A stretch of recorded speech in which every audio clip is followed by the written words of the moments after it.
Students, நாம இன்னைக்கு discuss பண்ண போற chapter practical geometry. Exercise 14.2 solve பண்றதுக்கு தேவையான கான்செப்ட் என்ன அப்படின்றத நம்ம இந்த கிளாஸ்ல வந்து பார்க்க போறோம். இந்த கிளாஸ்ல மெயினா நம்ம வந்து பார்க்க போறது லைன் செக்மெண்ட்ஸை எப்படி கன்ஸ்ட்ரக்ட் பண்றது, அதுக்கான ப்ரொசீஜர் என்ன அப்படின்றத டீடைல்டா பார்க்க போறோம். ஸோ அது பார்க்கறதுக்கு முன்னாடி லைன் செக்மெண்ட் அப்படின்னா என்ன? இப்போ வந்து ஒரு லைன் வந்து கன்சிடர் பண்ணிக்கோங்க. இந்த லைன்ல நான் வந்து 2 பாயிண்ட் வந்து எடுத்துக்கிறேன். ஒன்னு ஏ, இன்னொன்னு வந்து பி.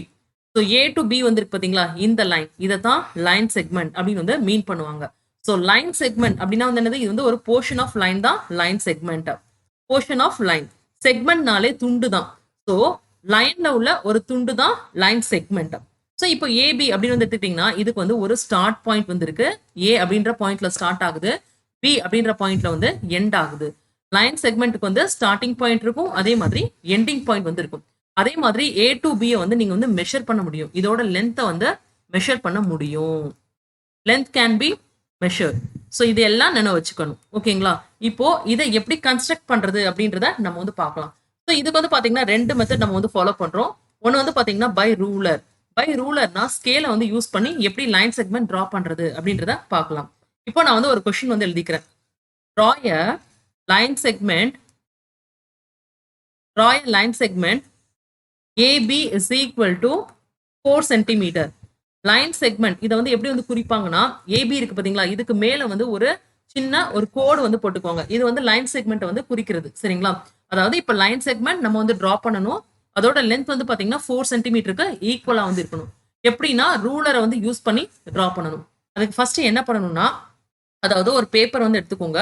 எடுத்ததுக்கு அப்புறம் ஒரு பாயிண்ட் வந்து மார்க் பண்ணிக்கோங்க. இந்த பாயிண்ட்டை நான் வந்து ஏ அப்படின்னு நான் வந்து எடுத்துக்கிறேன். இந்த பாயிண்ட் ஏ கீழே வந்து ரூலரை வந்து இந்த மாதிரி பிளேஸ் பண்ணுங்க. சரிங்களா? ஸோ இதுதான் ரூலர், ஸ்கேல் அப்படின்னு வந்து வச்சுக்கோங்க. இந்த மாதிரி பிளேஸ் பண்ணிக்கோங்க. இந்த பாயிண்ட் எங்க இருக்கணும்னா, அதாவது ரூலர்ல உள்ள 0 இருக்கு பாத்தீங்களா, ஸோ அதுல பாயிண்ட் பண்ற மாதிரி நம்ம வந்து பிளேஸ் பண்ணணும். சரிங்களா? ஸோ இதுக்கப்புறம் நமக்கு தேவையானது வந்து 4 சென்டிமீட்டர். ஸோ 4 சென்டிமீட்டர் எங்க இருக்கு அப்படின்றத வந்து பாருங்க. ஸ்கேல் எடுத்துட்டீங்கன்னா இந்த மாதிரி ரீடிங்ஸ் வந்து இருக்குமா, அப் டு 15 சென்டிமீட்டர் வரைக்கும் கொடுத்துருப்பாங்க. நமக்கு தேவையானது 4 சென்டிமீட்டர். ஸோ 4 சென்டிமீட்டர் எங்க இருக்கு, இங்க இருக்கு. சரிங்களா? ஸோ இதுதான் பாயிண்ட் பி அப்படின்னு நான் வந்து எடுத்துக்கிறேன். இப்போ ஏ டு பி கனெக்ட் பண்ணுங்க. கனெக்ட் பண்ணீங்கன்னா உங்களுக்கு வந்து லைன் செக்மெண்ட் வந்து கிடைச்சிருச்சு. சரிங்களா? ஸோ ஏபி அப்படின்றது வந்து பாத்தீங்கன்னா லைன் செக்மெண்ட். இதை நீங்க மெஷர் பண்ணீங்கன்னா உங்களுக்கு லென்த் வந்து எதுக்கு வந்து ஈக்குவலா வந்து இருக்கும், 4 சென்டிமீட்டருக்கு வந்து ஈக்குவலா வந்து இருக்கும். சரிங்களா? ஸோ இதுதான் by using ruler we have constructed line segment. அடுத்து வந்து second method வந்து பாத்தீங்கன்னா by using ruler and compass. By using ruler and compass. இப்போ இதே மாதிரி கொடுத்திருக்காங்க. சரிங்களா? அதாவது draw a line segment AB is equal to அதே 4 சென்டிமீட்டர் வந்து கொடுத்திருக்காங்க அப்படின்னு வச்சுக்கோங்க. ஆனா வந்து பாத்தீங்கன்னா ரூலரையும் காம்பஸையும் யூஸ் பண்ணி நம்ம வந்து கன்ஸ்ட்ரக்ட் பண்ணணும்.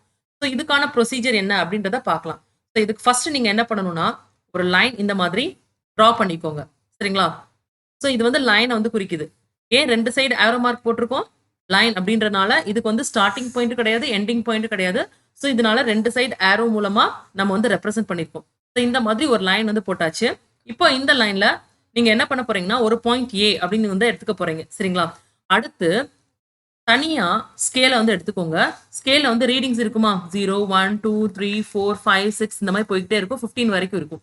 இப்ப என்ன பண்ண போறீங்க, இப்ப என்ன பண்ண போறோம்னா, அதாவது காம்பஸ் வந்து எடுத்துக்கோங்க. காம்பஸ்ல உள்ள பாயிண்டர் இருக்கு பாத்தீங்களா, பாயிண்டர் வந்து 0-வை வந்து நோக்கி இருக்க மாதிரி வச்சிருங்க. அதே மாதிரி இன்னொரு எட்ஜ்ல பென்சில் வந்து இருக்கும் பாத்தீங்களா, சோ அது வந்து 4 சென்டிமீட்டர் பாயிண்ட் அவுட் பண்ண மாதிரி இந்த மாதிரி பிரிச்சு எடுத்துக்கோங்க இந்த காம்பஸ. அந்த அட்ஜஸ்ட்மெண்ட் மாறாம என்ன பண்ணணும், அப்படியே கொண்டு வந்துட்டு அந்த பாயிண்டர் இருக்கு பாத்தீங்களா, காம்பஸோட பாயிண்டரை வந்து பாயிண்ட் ஏல வந்து பிளேஸ் பண்ணிட்டு என்ன பண்ணணும், இன்னொரு சைட் பென்சில் இருக்கு பாத்தீங்களா, சோ அதை யூஸ் பண்ணி இந்த லைன்ல வந்து அப்படியே வச்சு ஒரு ஆர்க் வந்து கட் பண்ணுங்க. சரிங்களா? சோ இந்த பாயிண்ட்டை வந்து பி அப்படின்னு வந்து எடுத்து எழுதிக்கோங்க. இங்க மீட் ஆகுது பாத்தீங்களா, இந்த பாயிண்ட் தான் பாயிண்ட் பி.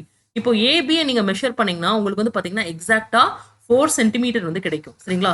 சோ இதுதான் ரூலர் அண்ட் காம்பஸ் வந்து யூஸ் பண்ணி லைன் செக்மெண்ட் கன்ஸ்ட்ரக்ட் பண்ற மெத்தட். ஸோ எக்ஸசைஸ் 14.2 எப்படி சால்வ் பண்றது இந்த கான்செப்டை யூஸ் பண்ணி அப்படின்றத நெக்ஸ்ட் கிளாஸ்ல பார்க்கலாம்.